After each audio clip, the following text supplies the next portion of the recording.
Hi friends, ಎಲ್ರಿಗೂ ನಮಸ್ತೆ. Welcome back to Deepika lifestyle and blogs. ಎಲ್ಲರೂ ಹೇಗಿದ್ದೀರಾ? ನಾನು ಚೆನ್ನಾಗಿದ್ದೀನಿ. ಐ ಹೋಪ್ ನೀವೆಲ್ಲರೂ ಚೆನ್ನಾಗಿದ್ದೀರಾ ಅಂತ ಅಂದ್ಕೊಂಡಿದ್ದೀನಿ. ಪ್ಲೀಸ್ ಫ್ರೆಂಡ್ಸ್, ಈ ವಿಡಿಯೋನ ಫಸ್ಟಿಂದ ಕೊನೆವರೆಗೂ ಸ್ಕಿಪ್ ಮಾಡದೆ ನೋಡಿ. ನಿಮ್ಗೆ ಇಷ್ಟ ಆದರೆ ಲೈಕ್ ಮಾಡಿ, ಶೇರ್ ಮಾಡಿ. ಹೊಸದಾಗಿ ನೋಡೋರು ನಮ್ಮ ಚಾನಲ್ಗೆ ಸಬ್ಸ್ಕ್ರೈಬ್ ಮಾಡ್ಕೊಳ್ಳಿ. ಪಕ್ಕದಲ್ಲಿರೋ ಬೆಲ್ ಐಕನ್ ಕ್ಲಿಕ್ ಮಾಡಿ. ಮತ್ತು ನಾನು ಹಾಕೋ ಪ್ರತಿಯೊಂದು ವಿಡಿಯೋ ನೋಟಿಫಿಕೇಷನ್ಗೆ ಬರುತ್ತೆ, ತಕ್ಷಣ ನೋಡ್ಬೋದು. ಈ ವಿಡಿಯೋ ಇಷ್ಟ ಆದರೆ ಓಂ ಶ್ರೀ ಚಾಮುಂಡೇಶ್ವರಿಯೇ ನಮಃ ಅಥವಾ ಓಂ ಶನೀಶ್ವರಾಯ ನಮಃ ಅಂತ ಒಂದು ಕಮೆಂಟ್ ಕೊಡೋದನ್ನು ಖಂಡಿತ ಮರಿಬೇಡಿ ಸ್ನೇಹಿತರೆ. ಬನ್ನಿ ಈಗ ವಿಡಿಯೋನ ಸ್ಟಾರ್ಟ್ ಮಾಡೋಣ.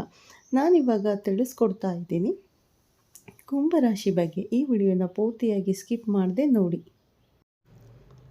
ಕುಂಭರಾಶಿಯವರಿಗೆ ಮತ್ತೊಮ್ಮೆ ನಮ್ಮ ಚಾನಲ್ಗೆ ಸ್ವಾಗತ. ನಿಮ್ಮೆಲ್ಲರಿಗೂ ನಮ್ಮ ಈ ವಿಶೇಷ ಕಾರ್ಯಕ್ರಮಕ್ಕೆ ಆತ್ಮೀಯವಾದ ಸ್ವಾಗತ, ಸುಸ್ವಾಗತ. ಪ್ರತಿಯೊಬ್ಬ ಮನುಷ್ಯನ ಜೀವನದಲ್ಲಿ ಒಂದಲ್ಲ ಒಂದು ಶಕ್ತಿಗಳ ಪ್ರಭಾವ ಇದ್ದೇ ಇರುತ್ತದೆ.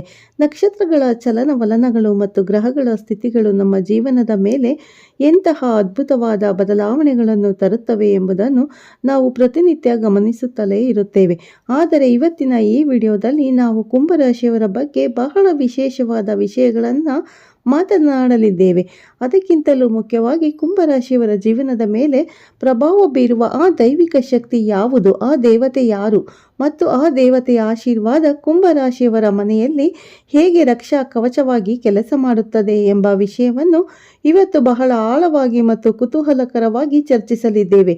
ನೀವು ಕುಂಭರಾಶಿಯವರಾಗಿದ್ದರೆ ಅಥವಾ ನಿಮ್ಮ ಕುಟುಂಬದಲ್ಲಿ ಯಾರಾದರೂ ಕುಂಭರಾಶಿಯವರಿದ್ದರೆ ಈ ವಿಡಿಯೋ ನಿಮಗೆ ಒಂದು ದಿವ್ಯ ದೃಷ್ಟಿಯಂತೆ ಕೆಲಸ ಮಾಡುತ್ತದೆ.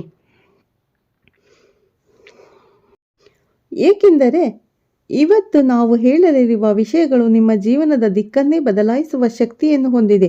ನೀವು ಜೀವನದಲ್ಲಿ ಎಷ್ಟೇ ಕಷ್ಟಗಳನ್ನು ಎದುರಿಸುತ್ತಿರಬಹುದು, ಎಷ್ಟೇ ಸಮಸ್ಯೆಗಳು ನಿಮ್ಮ ಸುತ್ತ ಆವರಿಸಿರಬಹುದು, ಆದರೆ ಈ ದೈವಿಕ ಶಕ್ತಿಯ ಕೃಪೆ ನಿಮಗೆ ದೊರೆತರೆ ನಿಮ್ಮ ಕಷ್ಟಗಳು ಮಂಜಿನಂತೆ ಕರಗಿ ಹೋಗುವುದರಲ್ಲಿ ಯಾವುದೇ ಸಂಶಯವಿಲ್ಲ. ಇವತ್ತು ನಾವು ಕುಂಭರಾಶಿಯವರ ಜಾತಕದ ವಿಶೇಷತೆಗಳು ಮತ್ತು ಆ ದೇವತೆಯ ಮಹಿಮೆಯ ಬಗ್ಗೆ ಅತಿ ಗೌಪ್ಯವಾದ ಮಾಹಿತಿಯನ್ನು ನಿಮ್ಮೊಂದಿಗೆ ಹಂಚಿಕೊಳ್ಳಲಿದ್ದೇವೆ. ಹಾಗಾಗಿ ದಯವಿಟ್ಟು ಈ ವಿಡಿಯೋವನ್ನು ಎಲ್ಲಿಯೂ ಸ್ಕಿಪ್ ಮಾಡದೆ ಸಂಪೂರ್ಣವಾಗಿ ನೋಡಿ, ಏಕೆಂದರೆ ನಾವು ಹೇಳುವ ಪ್ರತಿಯೊಂದು ಮಾತು ನಿಮ್ಮ ಭವಿಷ್ಯಕ್ಕೆ ಸಂಬಂಧಿಸಿದ್ದಾಗಿದೆ. ಹಾಗಾದರೆ ಬನ್ನಿ ತಡ ಮಾಡದೆ ನೇರವಾಗಿ ವಿಷಯಕ್ಕೆ ಹೋಗೋಣ. ಕುಂಭರಾಶಿಯವರ ಸ್ವಭಾವವೇ ಬಹಳ ವಿಶಿಷ್ಟವಾದದ್ದು ಮತ್ತು ಪ್ರಪಂಚದ ದೃಷ್ಟಿಕೋನದಲ್ಲಿ ಇವರು ಯಾವಾಗಲೂ ಒಂದೆರಡು ಹೆಜ್ಜೆ ಮುಂದೆಯೇ ಇರುತ್ತಾರೆ ಎಂದು ಹೇಳಲಾಗುತ್ತದೆ. ಇವರ ಆಲೋಚನಾ ಶಕ್ತಿ, ಇವರ ಕೆಲಸ ಮಾಡುವ ರೀತಿ ಮತ್ತು ಇವರ ನಡವಳಿಕೆ ಬೇರೆಯವರಿಗಿಂತ ಸಂಪೂರ್ಣವಾಗಿ ಭಿನ್ನವಾಗಿರುತ್ತದೆ. ಸಾಮಾನ್ಯವಾಗಿ ಕುಂಭರಾಶಿಯವರು ಎಂದರೆ ಸಮಾಜದಲ್ಲಿ ಒಂದು ಗೌರವ ಮತ್ತು ಒಂದು ವಿಶೇಷವಾದ ಸ್ಥಾನಮಾನವನ್ನು ಇವರು ಪಡೆದುಕೊಳ್ಳುತ್ತಾರೆ. ಇವರು ಹುಟ್ಟಿನಿಂದಲೇ ಬುದ್ಧಿವಂತರು ಮತ್ತು ದೂರದೃಷ್ಟಿಯುಳ್ಳವರು ಎಂದು ಶಾಸ್ತ್ರಗಳು ಹೇಳುತ್ತವೆ. ಆದರೆ ಈ ಬುದ್ಧಿವಂತಿಕೆ ಮತ್ತು ಈ ಶಕ್ತಿಯ ಹಿಂದೆ ಒಂದು ಅಗೋಚರವಾದ ಶಕ್ತಿ ಅಥವಾ ದೈವಿಕ ಕೃಪೆ ಇರುತ್ತದೆ ಎಂದು ನಿಮಗೆ ತಿಳಿದಿದೆಯಾ?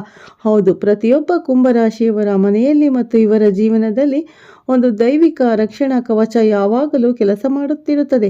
ಈ ದೇವತೆಯ ಮಹಿಮೆ ಇಷ್ಟೊಂದು ಅಗಾಧವಾಗಿದೆ ಎಂದರೆ ಕುಂಭರಾಶಿಯವರ ಮನೆಗೆ ಯಾವುದೇ ರೀತಿಯ ನಕಾರಾತ್ಮಕ ಶಕ್ತಿಗಳು ಪ್ರವೇಶಿಸಲು ಸಾಧ್ಯವಿಲ್ಲ. ಎಷ್ಟೇ ದೊಡ್ಡ ಕಷ್ಟಗಳು ಎದುರಾದರೂ ಆ ದೇವತೆಯ ಅನುಗ್ರಹದಿಂದ ಇವರು ಅಂತಿಮವಾಗಿ ವಿಜಯಶಾಲಿಗಳಾಗುತ್ತಾರೆ. ಇತ್ತೀಚಿನ ದಿನಗಳಲ್ಲಿ ನೀವು ಗಮನಿಸುತ್ತಿರಬಹುದು ಅಥವಾ ನಿಮ್ಮ ಜೀವನದಲ್ಲಿ ನೀವು ಅನುಭವಿಸುತ್ತಿರಬಹುದು. ಏನೇ ಕೆಲಸ ಮಾಡಿದರೂ ಅದರಲ್ಲಿ ತಡೆ ಉಂಟಾಗುವುದು ಅಥವಾ ಮನೆಗೆ ಯಾರದ್ದೋ ದೃಷ್ಟಿ ಬಿದ್ದಿದೆ ಎಂದು ನಿಮಗೆ ಅನಿಸುವುದು ಸಹಜ. ಆದರೆ ಈ ಕುಂಭರಾಶಿಯವರಿಗೆ ಆ ದೇವತೆಯ ರಕ್ಷಣೆ ಇರುವುದರಿಂದ ಇವರು ಎಂತಹ ದೊಡ್ಡ ಸಂಕಷ್ಟದಿಂದಲೂ ಬಹಳ ಸುಲಭವಾಗಿ ಪಾರಾಗಿ ಬರುತ್ತಾರೆ. ಇದು ಕುಂಭರಾಶಿಯವರ ಜಾತಕ ವಿಶೇಷತೆಯಾಗಿದೆ. ನಿಮಗೆ ಅನಿಸಬಹುದು, ಯಾಕೆ ಕುಂಭರಾಶಿಯವರಿಗೆ ಮಾತ್ರ ಇಂತಹ ವಿಶೇಷ ಸ್ಥಾನಮಾನ ಎಂದು? ಕುಂಭರಾಶಿಯ ಅಧಿಪತಿ ಶನಿದೇವ ಎಂದು ನಿಮ್ಮೆಲ್ಲರಿಗೂ ತಿಳಿದಿದೆ. ಶನಿದೇವ ಎಂದರೆ ನ್ಯಾಯದ ದೇವರು, ಕರ್ಮಫಲದಾತ ಎಂದು ಕರೆಯುತ್ತಾರೆ. ಶನಿದೇವರ ಆಶೀರ್ವಾದ ಕುಂಭರಾಶಿಯವರ ಮೇಲೆ ಸದಾ ಕಾಲ ಇರುತ್ತದೆ. ಆದರೆ ಶನಿದೇವರಲ್ಲದೆ ಬೇರೊಂದು ದೈವಿಕ ಶಕ್ತಿಯು ಇವರ ಮನೆಯಲ್ಲಿ ರಕ್ಷಕನಾಗಿ ನೆಲೆಸಿರುತ್ತದೆ. ಆ ದೇವತೆಯ ಬಗ್ಗೆ ನೀವು ತಿಳಿಯಲೇಬೇಕು. ಏಕೆಂದರೆ ಆ ದೇವತೆಯ ಆರಾಧನೆಯನ್ನು ನೀವು ಮಾಡಿದರೆ ಅಥವಾ ಆ ದೇವತೆಯ ಅಸ್ತಿತ್ವವನ್ನು ನೀವು ಗೌರವಿಸಿದರೆ ನಿಮ್ಮ ಮನೆಯಲ್ಲಿ ಸುಖ, ಶಾಂತಿ, ನೆಮ್ಮದಿ ಸದಾಕಾಲ ಮನೆ ಮಾಡಿರುತ್ತದೆ. ಎಷ್ಟು ಜನ ಕುಂಭರಾಶಿಯವರು ತಮ್ಮ ಕಷ್ಟಗಳ ಪರಿಹಾರಕ್ಕಾಗಿ ಎಲ್ಲೆಲ್ಲೋ ಅಲೆದಾಟ ನಡೆಸುತ್ತಾರೆ, ಜ್ಯೋತಿಷಿಗಳ ಬಗ್ಗೆ ಬಲೆ ಹೋಗುತ್ತಾರೆ, ಪರಿಹಾರಗಳನ್ನು ಹುಡುಕುತ್ತಾರೆ. ಆದರೆ ತಮ್ಮ ಮನೆಯಲ್ಲಿಯೇ ನೆಲೆಸಿರುವ ಆ ದೇವತೆಯ ಕೃಪೆಯನ್ನು ಪಡೆಯಲು ಮರೆತು ಬಿಡುತ್ತಾರೆ. ಆ ದೇವತೆಯ ಮಹಿಮೆ ಕುಂಭರಾಶಿಯವರ ಪಾಲಿಗೆ ನಿಜಕ್ಕೂ ಒಂದು ವರದಾನವೇ ಸರಿ. ಉದಾಹರಣೆಗೆ ನೋಡೋದಾದರೆ, ಅನೇಕ ಕುಂಭರಾಶಿಯವರು ಜೀವನದಲ್ಲಿ ಯಶಸ್ಸಿನ ಉತ್ತುಂಗಕ್ಕೆ ಏರುತ್ತಾರೆ. ಆದರೆ ಅಚಾನಕ್ಕಾಗಿ ಏನೋ ಒಂದು ದೊಡ್ಡ ನಷ್ಟವನ್ನು ಅನಿಸುತ್ತದೆ. ಆದರೆ ಆ ನಷ್ಟದ ಬಳಿಕ ಮತ್ತೆ ಇವರು ಪುಡಿ ತೇಳುವ ವೇಗ ಇದೆಯಲ್ಲ, ಅದು ನಿಜಕ್ಕೂ ಆಶ್ಚರ್ಯವನ್ನುಂಟು ಮಾಡುತ್ತದೆ. ಅಂತಹ ಸಂದರ್ಭಗಳಲ್ಲಿ ಇವರಿಗೆ ಹತಾಶೆ ಉಂಟಾಗದಂತೆ ಆ ದೇವತೆ ಇವರಿಗೆ ಮನೋಸ್ಥೈರ್ಯವನ್ನು ನೀಡುತ್ತಾಳೆ. ಆ ದೇವತೆ ಇವರಿಗೆ ಕಷ್ಟದ ಕಾಲದಲ್ಲಿ ದಾರಿದೀಪವಾಗುತ್ತಾಳೆ. ಇವರ ಮನೆಯಲ್ಲಿ ಯಾವುದೋ ಒಂದು ಮೂಲೆ ಇರುತ್ತದೆ. ಆ ಮೂಲೆಯಲ್ಲಿ ಆ ದೇವತೆ ನೆಲೆಸಿರುತ್ತಾಳೆ ಎಂಬುದು ಜ್ಯೋತಿಷ್ಯ ಶಾಸ್ತ್ರದ ಗೂಢಾರ್ಥ. ಕುಂಭರಾಶಿಯವರು ಆ ದೇವತೆಯನ್ನು ಪ್ರತ್ಯಕ್ಷವಾಗಿ ಕಾಣದಿದ್ದರೂ ಆಕೆಯ ಉಪಸ್ಥಿತಿಯನ್ನು ಪ್ರತಿ ಕ್ಷಣವೂ ಅನುಭವಿಸುತ್ತಾರೆ. ಇವರ ಮನೆಯಲ್ಲಿ ಯಾರಾದರೂ ಹಿರಿಯರು ಅಥವಾ ಮನೆಯ ಸದಸ್ಯರು ಇದಕ್ಕಿದ್ದಂತೆ ಅನಾರೋಗ್ಯಕ್ಕೆ ಒಳಗಾದಾಗ ಆ ಕಾಯಿಲೆಯಿಂದ ಆಶ್ಚರ್ಯಕರವಾಗಿ ಬೇಗ ಗುಣಮುಖರಾಗುವುದು ಅಥವಾ ದೊಡ್ಡ ಅಪಘಾತಗಳಿಂದ ಪಾರಾಗುವುದು ಇವೆಲ್ಲವೂ ಆ ದೇವತೆಯ ಕೃಪೆಯಿಂದಲೇ ನಡೆಯುತ್ತದೆ ಎಂಬುದನ್ನು ನೀವು ನಂಬಲೇಬೇಕು. ಇಲ್ಲಿ ನಾವು ಆ ದೇವತೆಯ ಆಶೀರ್ವಾದದ ಬಗ್ಗೆ ಮಾತನಾಡುತ್ತಾ ಕುಂಭರಾಶಿಯವರ ಜಾತಕದಲ್ಲಿರುವ ಗ್ರಹಗಳ ಸ್ಥಿತಿಗಳನ್ನು ಕೂಡ ನಾವು ಗಮನಿಸಬೇಕಾಗುತ್ತದೆ. ಕುಂಭರಾಶಿಯವರು ಬಹಳ ಸ್ವತಂತ್ರ ಮನೋಭಾವದವರು. ಇವರು ಯಾರ ಹಂಗಿಗೂ ಬೀಳಲು ಬಯಸುವುದಿಲ್ಲ. ಇವರ ಈ ಸ್ವಭಾವವೇ ಕೆಲವೊಮ್ಮೆ ಇವರಿಗೆ ಶತ್ರುಗಳನ್ನು ಸೃಷ್ಟಿಸುತ್ತದೆ. ಆದರೆ ಆ ಶತ್ರುಗಳು ಎಷ್ಟೇ ಪ್ರಯತ್ನ ಪಟ್ಟರೂ ಕುಂಭರಾಶಿಯವರನ್ನು ಹಾಳು ಮಾಡಲು ಸಾಧ್ಯವಾಗುವುದಿಲ್ಲ. ಏಕೆಂದರೆ ಇವರ ಮನೆ ರಕ್ಷಿಸುವ ದೇವತೆ ಆ ಶತ್ರುಗಳ ತಂತ್ರಗಳನ್ನು ಮೊದಲೇ ತಿಳಿದು ಇವರನ್ನು ರಕ್ಷಿಸುತ್ತಾಳೆ. ಇದು ಯಾವುದೇ ಮಾಯೆಯಲ್ಲ, ಇದು ಭಕ್ತಿಯ ಶಕ್ತಿ ಮತ್ತು ಜ್ಯೋತಿಷ್ಯದ ಅಗಾಧವಾದ ಜ್ಞಾನ. ನೀವು ಗಮನಿಸಿರಬಹುದು, ಕುಂಭರಾಶಿಯವರ ಮನೆಗೆ ಯಾರಾದರೂ ದ್ವೇಷ ಮನೋಭಾವದಿಂದ ಬಂದಾಗ ಅಥವಾ ಕೆಟ್ಟ ಉದ್ದೇಶದಿಂದ ಬಂದಾಗ ಆ ಮನೆಯಲ್ಲಿ ಯಾವುದೋ ಒಂದು ಬದಲಾವಣೆ ಕಂಡುಬರುತ್ತದೆ. ಆ ವ್ಯಕ್ತಿಗಳ ಉದ್ದೇಶ ಈಡೇರುವುದಿಲ್ಲ. ಆ ದೇವತೆಯ ಆ ವ್ಯಕ್ತಿಗಳ ಮನಸ್ಸಿನಲ್ಲಿ ಬದಲಾವಣೆಯನ್ನು ಉಂಟು ಮಾಡುತ್ತಾಳೆ ಅಥವಾ ಆ ಮನೆಯಿಂದ ಅವರನ್ನು ಬೇಗನೆ ಕಳಿಸುವಂತಹ ಸನ್ನಿವೇಶಗಳನ್ನು ಸೃಷ್ಟಿಸುತ್ತಾಳೆ. ಇಂತಹ ಎಷ್ಟೋ ಘಟನೆಗಳು ಕುಂಭರಾಶಿಯವರ ಜೀವನದಲ್ಲಿ ನಡೆದಿರುತ್ತದೆ. ಆದರೆ ಇವರು ಅದನ್ನು ಆಕಸ್ಮಿಕ ಎಂದು ಭಾವಿಸಿ ಸುಮ್ಮನಾಗಿ ಬಿಡುತ್ತಾರೆ. ಆದರೆ ಅಸಲಿಗೆ ಅದರಲ್ಲಿ ಆ ದೇವತೆಯ ಅದ್ಭುತವಾದ ಕೆಲಸ ಅಡಗಿರುತ್ತದೆ. ಈ ದೇವತೆಯ ಮಹಿಮೆಯನ್ನು ಅರಿತುಕೊಂಡರೆ ಕುಂಭರಾಶಿಯವರ ಜೀವನದ ಪಥವೇ ಬದಲಾಗುತ್ತದೆ. ಈಗ ಪ್ರಶ್ನೆ ಬರುವುದು, ಕುಂಭರಾಶಿಯವರ ಆ ಮನೆ ರಕ್ಷಕ ದೇವತೆ ಯಾರು ಮತ್ತು ಆಕೆಯ ಆಶೀರ್ವಾದವನ್ನು ಪೂರ್ಣ ಪ್ರಮಾಣದಲ್ಲಿ ಪಡೆಯುವುದು ಹೇಗೆ ಎಂಬುದು. ಮುಖ್ಯವಾಗಿ ಕುಂಭರಾಶಿಯವರಿಗೆ ಅಧಿಪತಿ ಶನಿದೇವನಾದರೂ ಇವರ ಜೀವನದಲ್ಲಿ ಪಾರ್ವತಿ ದೇವಿಯ ಅಥವಾ ಮಹಾಲಕ್ಷ್ಮಿಯ ಅಂಶ ಸದಾಕಾಲ ಇರುತ್ತದೆ. ಅನೇಕ ಜ್ಯೋತಿಷಿಗಳು ಹೇಳುವ ಪ್ರಕಾರ ಕುಂಭರಾಶಿಯವರ ಮನೆಯಲ್ಲಿನ ಪೂಜಾ ಕೊಡೆಯಲ್ಲಿ ಒಂದು ವಿಶೇಷವಾದ ದೈವಿಕ ಶಕ್ತಿ ನೆಲೆಸಿರುತ್ತದೆ. ಅಂದರೆ ಆ ಮನೆಯ ಮುಖ್ಯ ದೇವತೆ ಅಥವಾ ಕುಲದೇವತೆಯ ರೂಪದಲ್ಲಿ ಪಾರ್ವತಿ ದೇವಿಯು ಆ ಮನೆಯನ್ನು ರಕ್ಷಿಸುತ್ತಿರುತ್ತಾಳೆ. ಪಾರ್ವತಿ ದೇವಿಯು ಶಕ್ತಿಯ ಸಂಕೇತ. ಆಕೆಯು ಕಷ್ಟ ಐಶ್ವರ್ಯಗಳನ್ನು ನೀಡುವವಳು. ಆಕೆಯ ಅನುಗ್ರಹ ಕುಂಭರಾಶಿಯವರ ಮೇಲೆ ಇದ್ದರೆ ಆ ಕುಟುಂಬಕ್ಕೆ ಯಾವುದೇ ರೀತಿಯ ದಾರಿದ್ರ್ಯವೂ ಬರುವುದಿಲ್ಲ ಮತ್ತು ಯಾವುದೇ ರೀತಿಯ ಶತ್ರುಗಳ ಭೀತಿಯೂ ಇರುವುದಿಲ್ಲ. ಕುಂಭರಾಶಿಯವರು ವಿಶೇಷವಾಗಿ ಶುಕ್ರವಾರದ ದಿನ ಪಾರ್ವತಿ ದೇವಿಯನ್ನು ಆರಾಧಿಸುವುದು ಅತ್ಯಂತ ಶ್ರೇಷ್ಠವಾದದ್ದು. ಶುಕ್ರವಾರದ ದಿನ ಪಾರ್ವತಿ ದೇವಿಗೆ ಕೆಂಪು ಬಣ್ಣದ ಹೂಗಳನ್ನು ಅರ್ಪಿಸುವುದು ಮತ್ತು ಮನೆಯಲ್ಲಿ ದೀಪಗಳನ್ನು ಬೆಳಗುವುದು ಅತಿ ಮುಖ್ಯ. ಅಷ್ಟೇ ಅಲ್ಲದೆ ಕುಂಭರಾಶಿಯವರು ತಮ್ಮ ಮನೆಯ ಆಗ್ನೇಯ ಮೂಲೆಯನ್ನು ಯಾವಾಗಲೂ ಸ್ವಚ್ಛವಾಗಿಟ್ಟುಕೊಳ್ಳಬೇಕು. ಆಗ್ನೇಯ ಮೂಲೆಯಲ್ಲಿ ಯಾವುದೇ ರೀತಿಯ ಕಸ ಅಥವಾ ಹಳೆಯ ವಸ್ತುಗಳನ್ನು ಇಡಬಾರದು. ಅಲ್ಲಿ ದೇವತೆಯ ಶಕ್ತಿ ನೆಲೆಸಿರುತ್ತದೆ ಎಂಬುದು ವಾಸ್ತುಶಾಸ್ತ್ರದ ನಂಬಿಕೆ.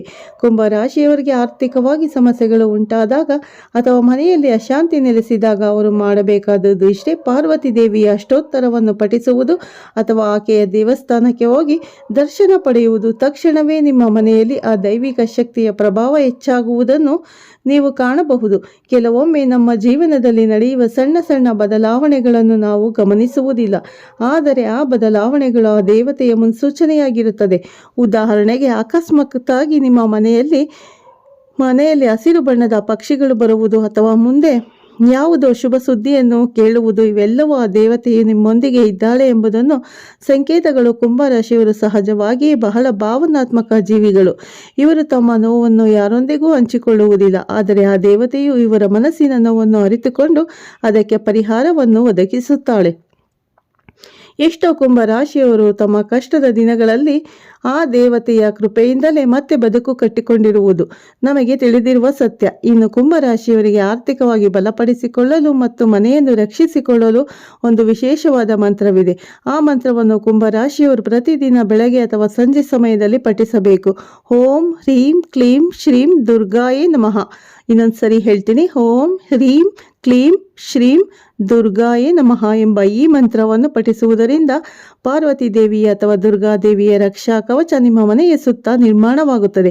ಈ ಮಂತ್ರದ ಶಕ್ತಿಯಿಂದ ನಿಮ್ಮ ಮನೆಯಲ್ಲಿರುವ ನಕಾರಾತ್ಮಕ ಶಕ್ತಿಗಳು ದೂರವಾಗುತ್ತದೆ ಮತ್ತು ಸಕಾರಾತ್ಮಕ ಶಕ್ತಿಗಳು ಹೆಚ್ಚಾಗುತ್ತವೆ. ಕುಂಭರಾಶಿಯವರ ಮನೆಯಲ್ಲಿ ಯಾವಾಗಲೂ ಶಾಂತಿ ನೆಮ್ಮದಿ ಇರಬೇಕೆಂದರೆ ಈ ಮಂತ್ರ ಪಠಣವೇ ಅತ್ಯಂತ ಪರಿಣಾಮಕಾರಿ. ಇನ್ನೊಂದು ಪ್ರಮುಖ ವಿಷಯವೆಂದರೆ ಕುಂಭರಾಶಿಯವರು ತಮ್ಮ ಮನೆಯಲ್ಲಿ ಬ್ರಹ್ಮ ಮುಹೂರ್ತದಲ್ಲಿ ದೀಪವನ್ನು ಬೆಳಗುವುದು ಬಹಳ ಒಳ್ಳೆಯದು. ಬೆಳಗ್ಗೆ ಸೂರ್ಯೋದಯಕ್ಕೆ ಮುಂಚಿತವಾಗಿ ಎದ್ದು ದೀಪವನ್ನು ಬೆಳಗುವುದರಿಂದ ದೇವತೆಯ ಆಶೀರ್ವಾದ ಸದಾಕಾಲ ನಿಮ್ಮ ಮನೆಯ ಮೇಲೆ ಇರುತ್ತದೆ. ಇವತ್ತಿನ ದಿನಗಳಲ್ಲಿ ನಾವು ಎಷ್ಟೋ ಒತ್ತಡದ ಜೀವನವನ್ನು ನಡೆಸುತ್ತಿದ್ದೇವೆ. ಹೀಗಿರುವಾಗ ದೈವಿಕ ಶಕ್ತಿಯ ಕಡೆಗೆ ಗಮನ ಹರಿಸುವುದು ಕಷ್ಟವಾಗಬಹುದು. ಆದರೆ ಕೇವಲ 10 ನಿಮಿಷದ ಭಕ್ತಿ ಮತ್ತು ಪ್ರಾರ್ಥನೆ ನಿಮ್ಮ ಜೀವನದ ಅದೆಷ್ಟೋ ವರ್ಷಗಳ ಕಷ್ಟವನ್ನು ದೂರ ಮಾಡಬಲ್ಲದು ಎಂಬುದು ನೀವು ಅರಿಯಬೇಕು. ಕುಂಭರಾಶಿಯವರ ವ್ಯಕ್ತಿತ್ವವೇ ಒಂದು ಆಕರ್ಷಣೀಯವಾದುದು. ಇವರು ಆಕರ್ಷಕವಾಗಿ ಮಾತನಾಡುತ್ತಾರೆ ಮತ್ತು ಬೇರೆಯವರ ಮನಸ್ಸನ್ನು ಸುಲಭವಾಗಿ ಗೆಲ್ಲುತ್ತಾರೆ. ಇವರ ಈ ವಾಕ್ಚಾತುರ್ಯದ ಹಿಂದೆ ದೇವತೆಯ ಆಶೀರ್ವಾದವಿರುತ್ತದೆ. ದೇವತೆ ಇವರ ನಾಲಿಗೆಯಲ್ಲೇ ನೆಲೆಸಿರುತ್ತಾಳೆ ಎಂಬ ಮಾತಿದೆ. ಅದಕ್ಕೆ ಕುಂಭರಾಶಿಯವರು ಮಾತನಾಡುವಾಗ ತುಂಬಾ ಎಚ್ಚರಿಕೆಯಿಂದ ಇರಬೇಕು. ಯಾಕೆಂದರೆ ಅವರು ಆಡುವ ಮಾತುಗಳು ಕೆಲವೊಮ್ಮೆ ನಿಜವಾಗುವ ಸಾಧ್ಯತೆ ಇದೆ. ಇವರ ಆಶೀರ್ವಾದ ಸಿಕ್ಕರೆ ಯಾರಾದರೂ ಉದ್ಧಾರವಾಗುತ್ತಾರೆ. ಅದೇ ರೀತಿ ಇವರ ಶಾಪ ಸಿಕ್ಕರೆ ಎದುರಿನವರು ತೊಂದರೆಗೆ ಒಳಗಾಗುತ್ತಾರೆ. ಆದ್ದರಿಂದ ಕುಂಭರಾಶಿಯವರು ಯಾವಾಗಲೂ ಸಕಾರಾತ್ಮಕವಾಗಿ ಮಾತನಾಡಬೇಕು. ಕುಂಭರಾಶಿಯವರ ಮನೆ ರಕ್ಷಿಸುವ ದೇವತೆಯ ಮಹಿಮೆ ಎಂದರೆ ಅದು ಕೇವಲ ರಕ್ಷಣೆಯಲ್ಲ, ಅದು ಬೆಳವಣಿಗೆಯೂ ಹೌದು. ಆ ದೇವತೆ ಇವರಿಗೆ ಕಷ್ಟದ ಕಾಲದಲ್ಲಿ ಮಾತ್ರವಲ್ಲ, ಸುಖದ ಕಾಲದಲ್ಲಿಯೂ ಇವರನ್ನು ಸರಿಯಾದ ಹಾದಿಯಲ್ಲಿ ದೇವತೆ ಇವರಿಗೆ ಕಷ್ಟದ ಕಾಲದಲ್ಲಿ ಮಾತ್ರವಲ್ಲ, ಸುಖದ ಕಾಲದಲ್ಲಿ ಇವರನ್ನು ಸರಿಯಾಗಿ ಹಾದಿಯಲ್ಲಿ ನಡೆಸುತ್ತಾಳೆ. ಆದರೆ ಅನೇಕ ಕುಂಭರಾಶಿಯವರು ಯಶಸ್ಸಿನ ತುತ್ತ ತುದಿಯಲ್ಲಿ ಇದ್ದಾಗ ಅಹಂಕಾರ ಪಡುತ್ತಾರೆ. ಆದರೆ ಆ ದೇವತೆ ಇವರಿಗೆ ಅಹಂಕಾರ ಬಾರದಂತೆ ಎಚ್ಚರಿಸುತ್ತಾಳೆ. ಇವರ ಜೀವನದಲ್ಲಿ ಸಮತೋಲನವನ್ನು ಕಾಯ್ದುಕೊಳ್ಳುವುದು ಆ ದೇವತೆಯ ಕೆಲಸ. ಹಾಗಾಗಿ ಕುಂಭರಾಶಿಯವರು ಯಾವಾಗಲೂ ಆ ದೇವತೆಗೆ ಕೃತಜ್ಞರಾಗಿರಬೇಕು. ನೀವು ಗಮನಿಸಬೇಕು, ಕುಂಭರಾಶಿಯವರು ತಮ್ಮ ಮನೆಯಲ್ಲಿ ಆ ದೇವತೆಯ ವಿಗ್ರಹ ಅಥವಾ ಭಾವಚಿತ್ರವನ್ನು ಸರಿಯಾದ ದಿಕ್ಕಿನಲ್ಲಿ ಇಡಬೇಕು. ಈಶಾನ್ಯ ದಿಕ್ಕಿನಲ್ಲಿ ಪೂಜಾ ಕೋಣೆ ಇರುವುದು ಉತ್ತಮ. ಇದು ವಾಸ್ತು ರೀತಿ ಮನೆಯ ಸುಖ ಸಮೃದ್ಧಿಗೆ ಕಾರಣವಾಗುತ್ತದೆ. ಅಷ್ಟೇ ಅಲ್ಲದೆ ಈ ಪೂಜಾ ಕೋಣೆಯಲ್ಲಿ ದೇವತೆಯ ಮುಖ ಯಾವಾಗಲೂ ಪಶ್ಚಿಮಕ್ಕೆ ಅಥವಾ ದಕ್ಷಿಣಕ್ಕೆ ಇರುವುದು ಉತ್ತಮವೆನಿಸುತ್ತದೆ. ಆ ದೇವತೆಯ ಶಕ್ತಿಯನ್ನು ಪೂರ್ಣವಾಗಿ ಮನೆಗೆ ಹರಿಯುವಂತೆ ಮಾಡುತ್ತದೆ. ಸ್ನೇಹಿತರೆ, ಪ್ರತಿಯೊಬ್ಬ ಕುಂಭರಾಶಿಯವರಿಗೂ ಅವರ ಜೀವನದಲ್ಲಿ ಒಂದು ದೊಡ್ಡ ಗುರಿ ಇರುತ್ತದೆ. ಆ ಗುರಿಯನ್ನು ಮುಟ್ಟಲು ದೇವತೆಯ ಮಾರ್ಗದರ್ಶನ ಬಹಳ ಮುಖ್ಯವಾಗಿರುತ್ತದೆ ಅಂತ ಹೇಳ್ತಾ ಈ ವಿಡಿಯೋನ ಮುಗಿಸ್ತಾ ಇದ್ದೀನಿ ಸ್ನೇಹಿತರೆ. ಮತ್ತೆ ಸಿಗ್ತೀನಿ ಉತ್ತಮ ರಾಶಿ ಭವಿಷ್ಯದೊಂದಿಗೆ. ಪ್ಲೀಸ್ ಹೊಸದಾಗಿ ನೋಡೋರು ನಮ್ಮ ಚಾನಲ್ಗೆ ಸಬ್ಸ್ಕ್ರೈಬ್ ಮಾಡ್ಕೊಳ್ಳಿ, ಪಕ್ಕದಲ್ಲಿರೋ ಬೆಲ್ಲೈಕನ್ ಕ್ಲಿಕ್ ಮಾಡಿ. ನಾನು ಹಾಕೋ ಪ್ರತಿಯೊಂದು ವಿಡಿಯೋ ನೋಟಿಫಿಕೇಶನ್ ಬರುತ್ತೆ, ತಕ್ಷಣ ನೋಡ್ಬೋದು. ಸ್ನೇಹಿತರೆ, ಈ ವಿಡಿಯೋನ ಎಲ್ಲೂ ಸ್ಕಿಪ್ ಮಾಡದೆ ಪೂರ್ತಿಯಾಗಿ ನೋಡಿ. ಆ ಪಾರ್ವತಿ ದೇವಿಯ ಆಶೀರ್ವಾದ ನಿಮ್ಮ ಮೇಲೆ ಇರಲಿ ಅಂತ ಹೇಳ್ತಾ ವಿಡಿಯೋನ ಎಂಡ್ ಮಾಡ್ತಾ ಇದ್ದೀನಿ. ಧನ್ಯವಾದಗಳು ಎಲ್ಲರಿಗೂ.